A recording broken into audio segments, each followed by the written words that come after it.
Hi, welcome to Inaru ETV Bharat. We have a really special guest with us, astronaut Sunita Williams. She's here for the Kerala Literary Festival.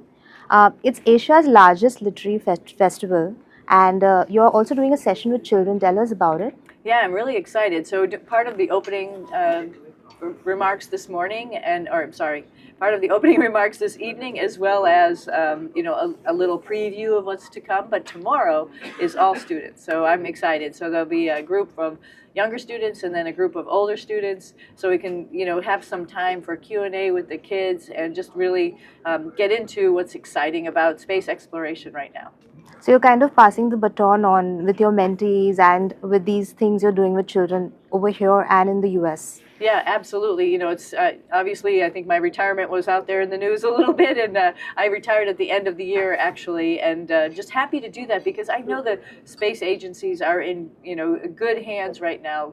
The younger generation has trained. We have them flying to space, getting leadership roles, and just excited for them to be the ones to teach the kids who are in school about STEM, about space exploration, and bring them along. So I feel really good about it, and that's our the biggest compliment is actually when someone can take your job and do it better. And what's your relationship with books? Did you grow up reading books? Did you read science fiction a lot? Did that get you into space? I read books, not science fiction. I'm not a huge science fiction fan, actually. Okay, I really, surprising. of course, when I was a kid, I liked books about animals. I like little mystery stories and stuff. I like now historical fiction is interesting to me because it gives you another aspect of history, or even just history, but more about like the people and what they were doing at a specific time. I think that's really intriguing to me, what makes a person. Which book are you reading right now? What am I reading? I got a book when I was in Slovenia. It's called Slovenology, which is really interesting. It's just about like little funny things about Slovenia if you're touring and if you're looking around. But it's about a gentleman who actually married a lady who was. He's not Slovenian. Married a lady who was Slovenian. So how he's breaking into that culture, which is fascinating. Oh, it's fiction. It's not fiction. It's non-fiction. Real. It's non-fiction. Yeah, It's based on a true story. Yeah, yeah. And then I also was given a present in the last couple months from a friend of mine. It's Sadhguru's book. So I've been reading that, but I like to those types of books. I like to read a little bit of it and then just think about it for a little while. So I'm not rushing through that. I think I'll miss the point if I rush through. Speaking of Sadhguru, you also believe in mindfulness. You practice mindfulness up in space also, and you also have talked about doing yoga.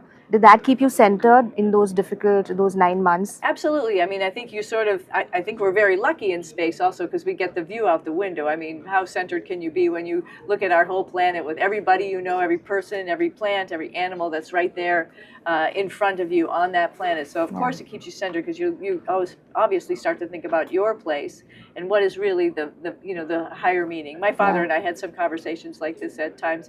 Sometimes, somehow, here on Earth, we get a little bit distracted by all the things that are going on. Not to mention your phone and the connectivity. And so it's, I think, being in space was really a luxury where you really had the opportunity to focus, and having that view out the window really made that enjoyable. You actually feel like that pale blue dot that Carl Sagan talked about? Oh, absolutely, absolutely. I mean, when you're looking back at the planet, not only is it like our home, but it's also alive. You see the interaction between the atmosphere and the ocean, things that are happening, algae blooms like I've talked about before, and ice formations. Things are happening as the seasons are going by. Hurricanes, you see them forming in the ocean or over the ocean going across. So you know that there's a lot of activity going on. So our planet is alive, and that's what keeps us alive, and it makes you really stop and think. And you've also going through something like this, spending 9 months in space, it also calls for a little bit of a sense of humor, to not get too serious about things and to not lose hope. How did you maintain your curiosity and your sense of humor in those times? I mean, there is so much to learn. Every day, what we do up on the space station is different. So your curiosity is already obviously peaked because the schedule, it keeps you going and wondering what's going to happen next. So I love learning. I love that we have the opportunity to talk to the investigators for the different types of experiments, And so in the middle of, while you're their lab tech and you're doing something, I was like, what are we doing exactly? And, they're in your ear because we have a headset on connected to them wherever they are. And they're telling you that what amazing science that they're doing. And it's like, wow, I never thought of this. How did you guys think of this? I'm just the guy who's doing this stuff, but they're imagining all this kind of experiments and processes that we're doing up in space. And it's fascinating to me. Speaking about your past equations, Kalpana Chawla was a friend also, and you spent a lot of time together. You went on hikes, and tell us a little bit about that friendship. Yeah. She was obviously, somebody. As soon as I got to the astronaut office, she'd been there for a couple years, and so I sort of seeked her out. And it was like, "Hi, how's it going?" Fellow Indian, and we became fast friends. And so she knew that I like to hike. I like to, ride bicycles. So we used to do that quite a bit. She had a nice way of sort of slowing me down a little bit. My family is very energetic and wants to get it done, and she'd be like, let's pull over here, and she'd enlighten me to a new species of birds or something that I hadn't ever learned about, or a new plant or something. And so she was always one to provide a source of answer a source of curiosity that I had. So what a great person. And you still have a good equation with her family as well. You're still in touch with them. Do you spend time with not them? as much as I would like to, obviously, because I haven't been here in a number of years into India, but they were in the United States. I spent a lot of time with them there, and then every single time that I've been here, I've tried to at least have a dialogue and see them. And I was very lucky this time to see her mom and her two sisters, at least just for a brief moment in Delhi.